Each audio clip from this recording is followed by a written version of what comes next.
Hi, I am sitting here with Tia Vidal today, who is an abundance witch. She's the founder and creator of Psychic EFT, and she teaches radical abundance to business brujas and creative folks all over the world. I'm so glad to finally have you on the podcast, Tia.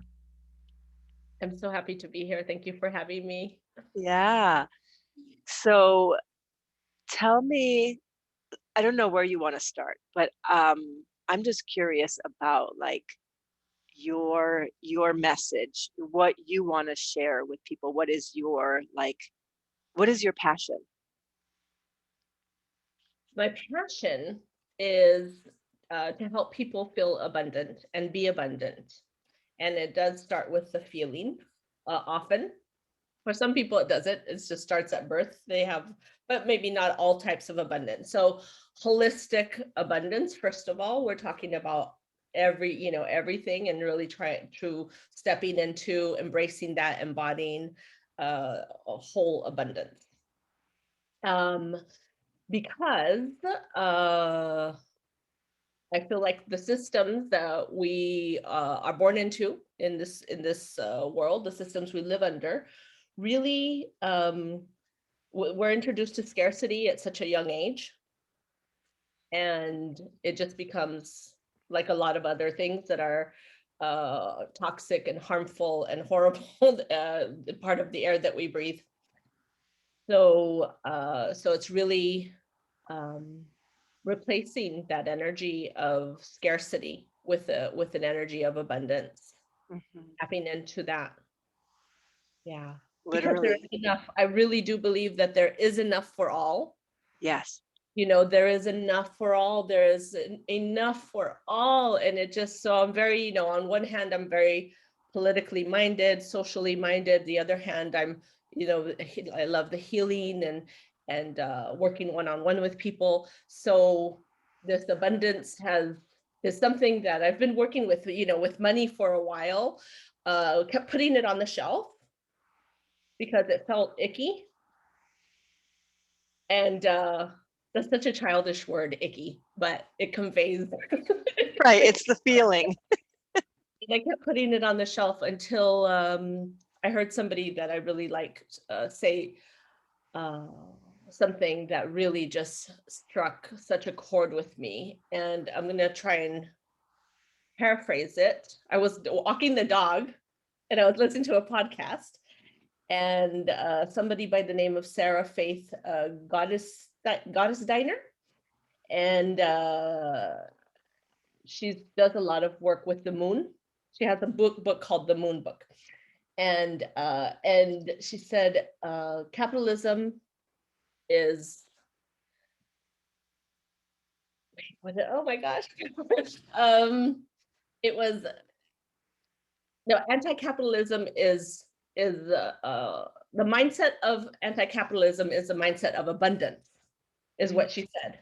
mm, And that was it for me because I've had training. I've done this like with the EFT. I've done a tapping into wealth certification. So I'm trained to work with people's energetic connection and emotional connection and all those things to money. That's what my training is. Like 5 years ago, I did that.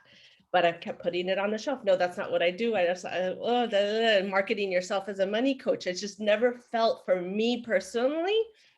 It just wasn't in alignment. And there was a couple of other things that came up for me just like in, very recently. And then hearing her say that, I was like, that's it, because there's enough for everybody. mm. And really embracing that energy of a light of abundance, like holy. And my body has been vibrating ever since that, because I really, embodying it, reminding myself several times a day, uh, and also when I feel the scarcity, like honoring that also, because um, uh, I feel that the like scarcity is like this illusion, but the harm that it causes to people's lives and their psyches and the environment and all of the things is very real, Yes. Yes. right? So it's very important to differentiate those two, because if not, there's a lot of gaslighting going on, because there's a lot of pain around people not having enough. Mm-hmm. It's Mm-hmm. real. It's very, very real. And so that was the part that was missing for me. And all of a sudden, it's like, I'm an abundance witch. And that was it. That was it. So that's my story with the abundance uh, thing. Yeah. And and and so when you talk about abundance, I'm guessing that you're not just talking about money. No, no. I mean, for me, one of the thing that as I am stepping into this, as I am learning to embody it, as I am embracing it fully, is time abundance. Um, Waking up in the morning and feeling like already I don't have enough time. So Yeah. I've really started to rearrange the way I wake up in the morning, my first thoughts, my first actions. Even though this is something I've wanted to do for years, you know, it's actually falling into place now and happening because with this just little adjustment of time abundance. Mm-hmm. And energy abundance also is a big thing for me. And I think especially since the COVID, with Yes. me just being, I live in a big city, I don't want to go outside. There's a lot of people. and and yeah, what was the connection there? Yeah, the energy. So being sedentary a lot. Yeah. And yeah. I had a question about like people. I want people to understand what it is like to embody abundance, because people understand. A lot of people understand, yeah, abundance, right? We want that's a good thing, and right, we know all those pieces, but how does one embody? Like, I love what you're describing about time abundance and waking up in the morning and being very intentional about where you direct your attention, right? Your thoughts and your actions and all of that coming into alignment with abundance. Maybe describe what it's like to embody it. Okay. So I have a really I think something that a lot of people will be able to relate to is, and we just went through this, with the time change, when we changed the time.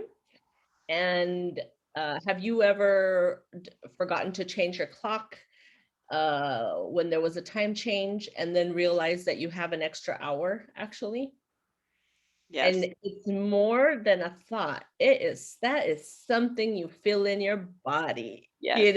It's something you really feel in the cells of your body. So as a just, sitting with that feeling, and then training myself to look at the clock and going, oh, I have extra time, or it's barely this, instead of, because a lot of it is the habitual inner dialogue, right, that we have around it, around time, for instance.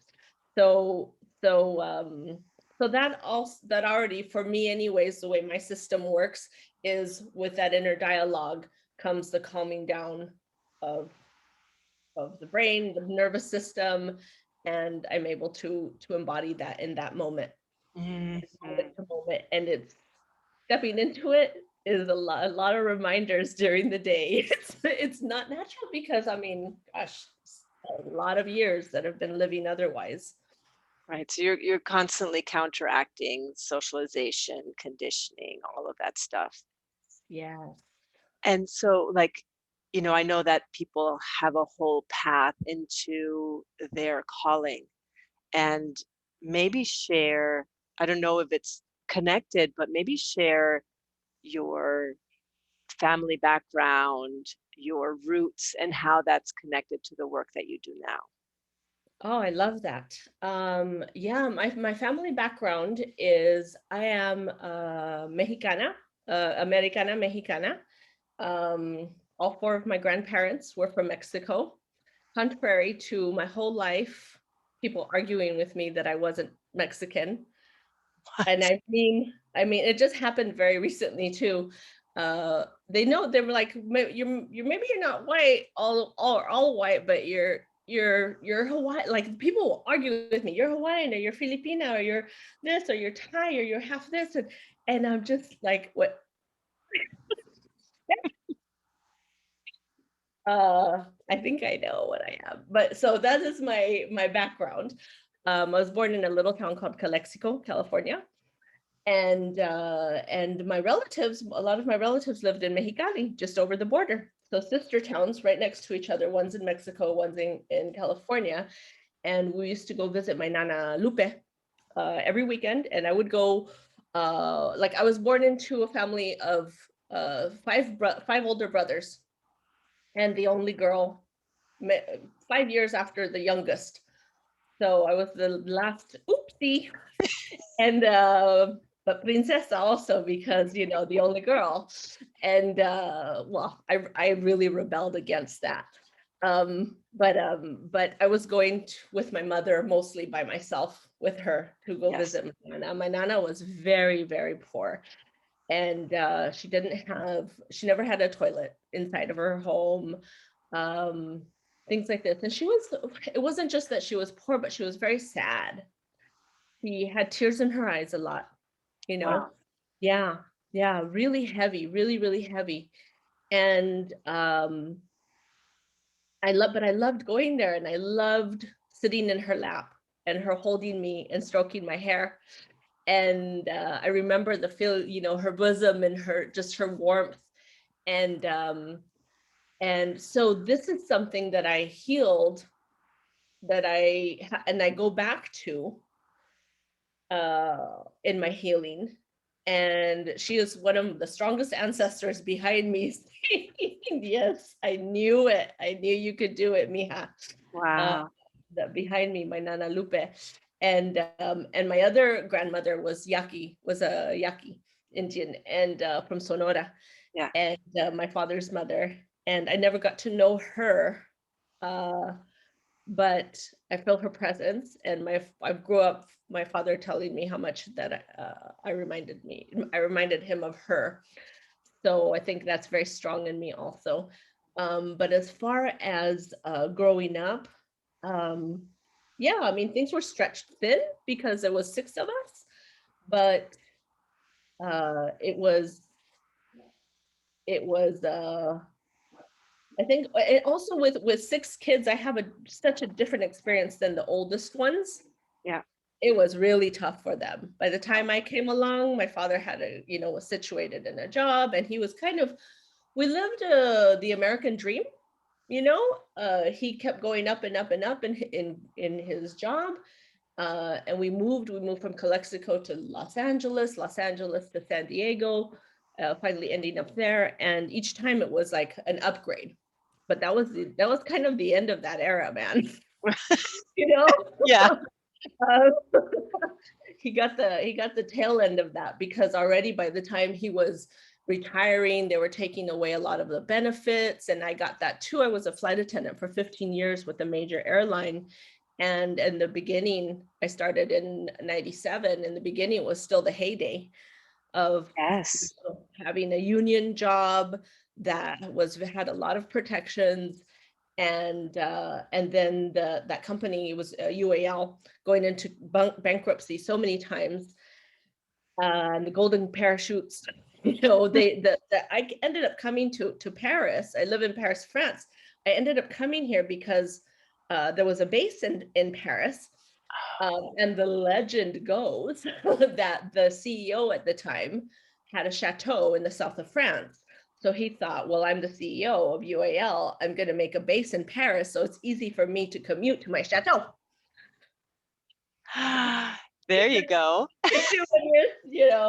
CEO of a major, airline, I guess.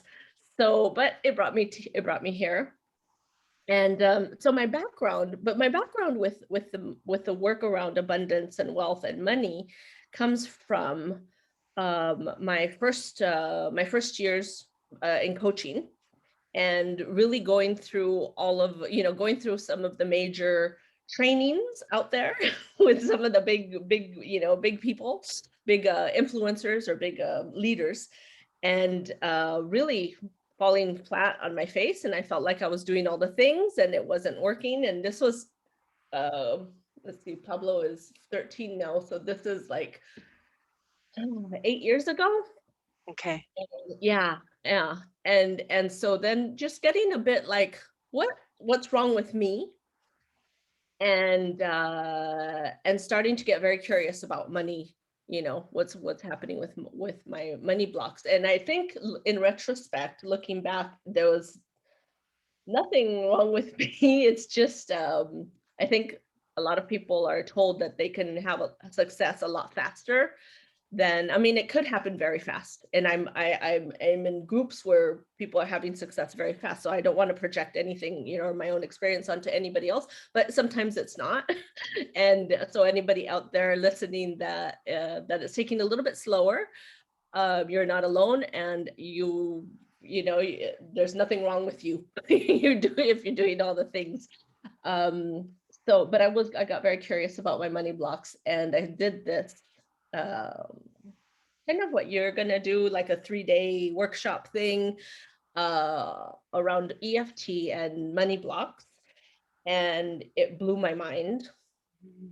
It just blew my mind, because with EFT, you're really sitting with the emotions Yes. of whatever it is that you're working with, be it a health concern, be it, an addiction or what. I don't work with those things. I don't have the training for that, but with money is very highly charged. So sitting with that and really realizing how much it was, so much deeper, that the work is so much deeper than we think. And the more that I was digging, the more that, and then I ended up buying like a longer kind of a course, do it yourself course, which I don't recommend because I felt so unsupported and lost. I was coming up with it was almost like going through this deep therapy by yourself. Yeah. Like I was like, oh, what is, what's happening here? And I have no experience with that at all. But really for me, that a lot of the things that were coming up for me, that were blocking me, were not related to money, but were relational, self-trust,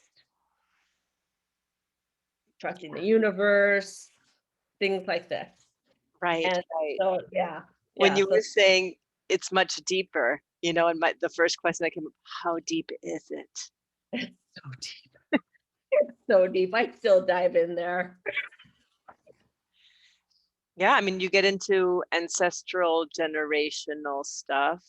Yeah. Um, if you come from an oppressed culture, traditionally oppressed culture, marginalized folks, you get into collective traumas. Mm-hmm. Yeah. Yes. Yes. And that's something with my grandmother that I was sharing with you about a little while ago with my Nana Lupa. There's been so much work there, and and it's been very cathartic. Um, so much generational stuff, uh, and healing for her, healing back, in the timelines. Yes. And I just feel her with me all the time. It's so powerful. Yeah. Yeah. Yeah. So yeah, that's what brought me to this type of work. And then I was just hooked. I said, I want to turn over every rock. Let's see what's there. And and so I started my journey. Yeah. Yeah, that's amazing. I love Yeah. that. And so let's talk a little bit about the how. You talked about EFT, which is an emotional freedom technique, and Mhm. you're also psychic, right? You have your own abilities that you use to serve yourself, your own healing, your ancestral healing, and then other people's healing. So maybe talk a little bit about both of those, and even like, well, maybe we can get into that later, but like coming into those abilities, but share first like how it is that you support people and healing their scarcity wounds. Yeah. So how I heal people is really right now I only work one-on-one. I don't have any kind of group things and I did that before because I've been doing this coaching thing for a while now, and I just don't feel I just want to work one-on-one right now. And I'm a human design generator. So I'm really listening to my gut, that's telling me this is where it's at for me right now. And the way that I work with people is very intuitively, individually, also with the moon, a little bit of astrology. I'm not an astrologer, but I know enough to know the qualities and the have a little bit of insight around that, and with tarot also. So I mix all these things together, and depending on where they're at, what they need, uh and asking them, okay, let's we'll look at the moon, or let's pick some cards, and something will click, and there they said, that's it. Oh, there's a nerve, there's a root there, or there's something there, and then we dive in. And that I just do like investigative kind of questioning, listening, feeling with my body, really observing their energy during the call, um, and and then we tap on all of that. Do EFT sometimes. It's not always. We don't always do EFT. Sometimes it just calls for some breath. Some breath work. Um, and feeling into things. But mostly people come to me for EFT, and I've just recently noticed the look that people have on their faces when we said, okay, are you ready to tap? And it's kind of like when you're getting on a roller coaster and the bar comes down to secure you into the car. Yes. People, their eyes kind of widen, and they're like, yeah, I'm ready.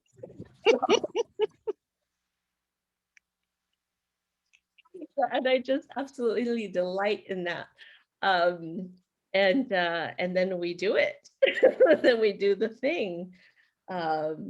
And then you were going to ask the Yeah, I was just curious as to like, well, the next question that I have is about like, why does EFT work? I've been fascinated with EFT and don't understand how it works. Maybe people would like to know a little bit more about like why this is effective. Yeah, I do not have the answer to that either. And I haven't come across any kind of like research papers or anything. I haven't looked recently.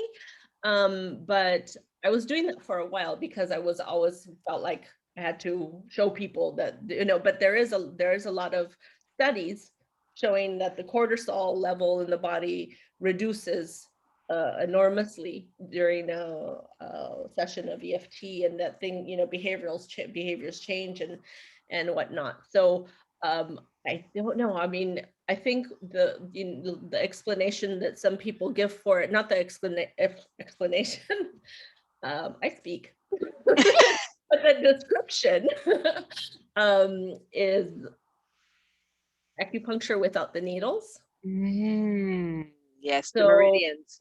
right? So it's the meridians, and I think that is enough for people to go, oh, okay, so it works on the meridians, and also you're verbalizing. I think it has also, when you're doing it with somebody else, there's the mirror neurons Yes. that are being activated, and you're seeing that, and you're hearing yourself, but somebody else is saying it and repeating it to you and holding you and all of that. Mm. And so yeah, I don't know why it works, but I love that it does. Yeah, but it makes sense when you talk about it as, you're opening up the energies around specific meridians, Yeah. right? Important places and kind of loosening up whatever blockages or stuck energies are there. Yes. Yeah.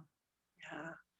And so tell me a little bit about you and I have had some I think online conversations about really owning our witch, owning, Um, right, our abilities and coming out with them essentially, like publicly talking about them, yeah, claiming them. So I absolutely. would really be fascinated by you share. I think that would be important for you to share that.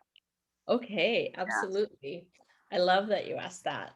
Yeah, so as far as coming out and claiming my witch, um, really was I was so scared to do that.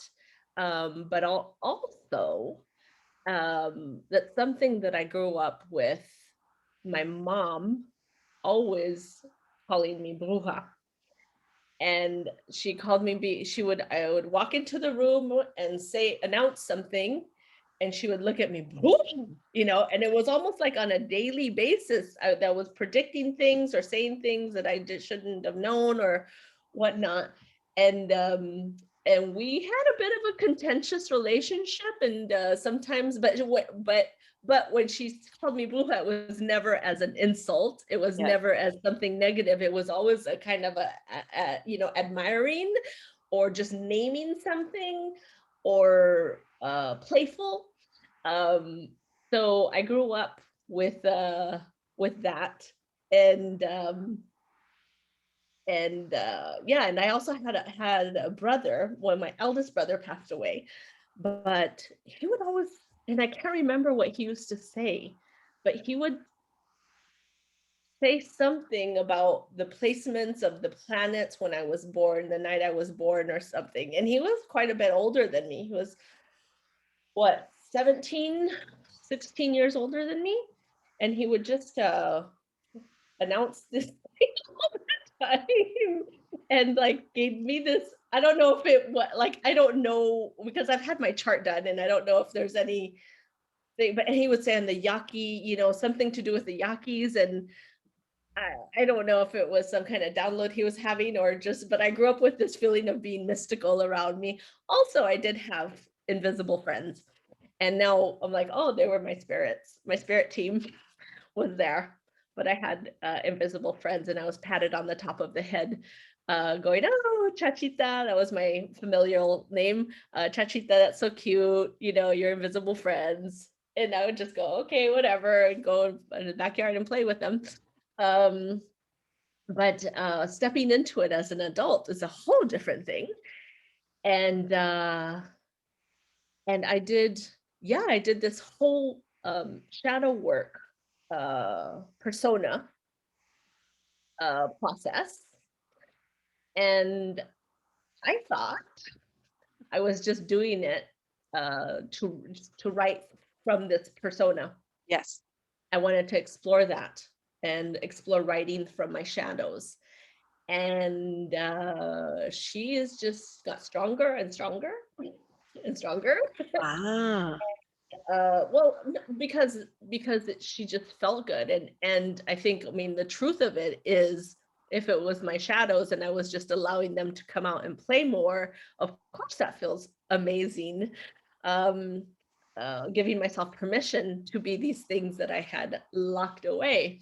yes. So yeah, so that's part of it, and that's Tia, and Oh, got it. yeah, that's my whole Tia coming out.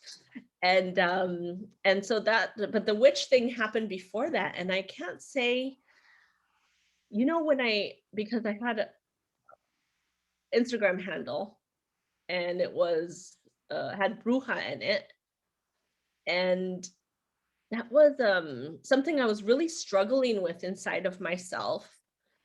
um I wanted to announce to the world that I was a witch, but it was also because I think I was feeling so tired of people uh, rejecting that I was Mexican, Mhm. and I was really exploring a lot of this also, inside of myself, and how just that huge we can, that's a whole other book to open, but as far as being a light-skinned woman of color, and the yeah, that's just been a different experience for my friends that I grew up with, and whatnot. And I was just feeling so, like, a lot of anxiety and tension inside of me around that. And I wanted to just kind of think, God damn it, this is who I am. That's right. Yeah. you know and I opened that up, and I kind of fed that, and then it's satisfying. And it's like, well, yes, that's who you've always been. And just embracing it. But so much has happened um recently, that I've just completely gone all in with this new persona, and of just like everything with my business and everything with the Psychic EFT, and just I'm embracing all of that so much. So the witch thing has been, um it's literally felt very natural, and I feel like I'm surrounded by witches. So Yeah. no, I know I'm a Cancer sun, so I know how to create big cocoons around myself. I'm gonna come out as a witch. Where are all the witches? Let me surround myself with witches. And so yeah, I feel safe that way. Yeah. Yeah, more or less. And then getting the courage, that builds courage also, because I can just uh say what I want to say, what I Hmm. uh Yeah. So, so what you're describing is sort of this shift from, you know, putting yourself out there on social media under your birth name to bringing yourself out under your shadow sorceress name, Tia Vidal. yes. Yeah, yeah, yeah. Yeah. To really own that part of yourself and say like this is part of my energy. This is here. Hmm. Yeah. Yeah. There's something Yeah. really powerful in claiming that. Yeah. Yeah. It has been. It has been for me very powerful. Yeah. And what is this part of you like? Because I talk a lot about shadow work, and it's something that is misunderstood. And Mm-hmm. so what I feel from you as you're talking is like the gifts of the shadow, Mm-hmm. right? Yeah. Yeah. Well, one thing is that I have always been very socially aware, and I didn't feel like I could bring that into my work or talk about it in my work. I wanted to. I had this burning desire to do it, but gosh, everybody tells you, since you're since you go into, especially entrepreneurship, don't do that, don't talk about this A, B, and C, and politics is one of them. And not that I'm talk about politics all the time at all, but it certainly informs my view of the world. And when I talk about abundance, for instance, something that has informed me so much is moving to France and living in France and having universal health care here, and seeing the huge disparity between that and what my family and my friends and everybody in the US, the system there, and the lies that are being told around that. And that angers me. It does make me mad. And um and how, trying to figure out for years, how do I, so that was like that felt like such a shadow for me. And one of the with the process, I think you're familiar with this process, is finding personalities, or even if they're mythological or whatever, that have those qualities. So one of them for me was Frida Kahlo, who was, had a very strong political leanings, and was very open and confident in them. And so she's in there, she's in the mix. And also so creative, and all sorts of things that I admire. And so shadow that I thought would be a liability is actually a beacon to others. I'm finding in these first steps, Yes. and this new me, that it's a beacon, and I'm able to call in, connect with like-minded people, and that feels really good. That feels really, really good. Yeah, and by you claiming it, it gives other people permission to honor those energies in themselves as well, because you and I know that what keeps the shadow in place is so much shame. Yes, Yeah, just exactly. locks it in. Yeah, yeah, Yeah. yeah. And so do you currently have coaching spaces available? Yeah, yeah, I do. Yeah, I do. And I'm trying to, figure out, like a lot of people, how to work in a way that is, trauma informed and accessible. Um, so the way that I have structured my offers right now is that everybody has to go through the I call it a radical abundance activation. Oh, There's the one call, and then they can see, there's no, like, you either sign on with me for 6 months or hit the road, you know because it's both ways. We a good fit, and then after that I have 2 month and 6 month packages, if they love uh-huh. it, or if it's very helpful, if they want more. There's I have the 2 and 6 month packages for that. So That's a I great idea. yeah, that's how I've structured it for now. And yeah, yeah. And So so go ahead. I do have room. I do have. How can people find you and get one of your activations? You can find me at Tia Vidal on Instagram, TIAVIDAL, and my website is psychic EFT.com. And yeah, you can find me there also.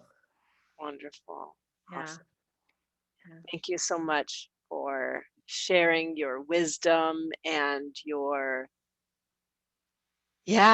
abundance with Oh, us. And thank you so much. yeah, this feels like such a good conversation, because I think that this is it's such an important process to shift out of scarcity, because scarcity feeds so much of our behavior with one another, even in relationships and right with life. It really affects all areas of our life. Absolutely. Absolutely. Yeah. Yeah. Thank you again for being here today, and look forward to seeing more of you. Thank you, Isha. Thank you so much for having me. All right, bye bye. Bye.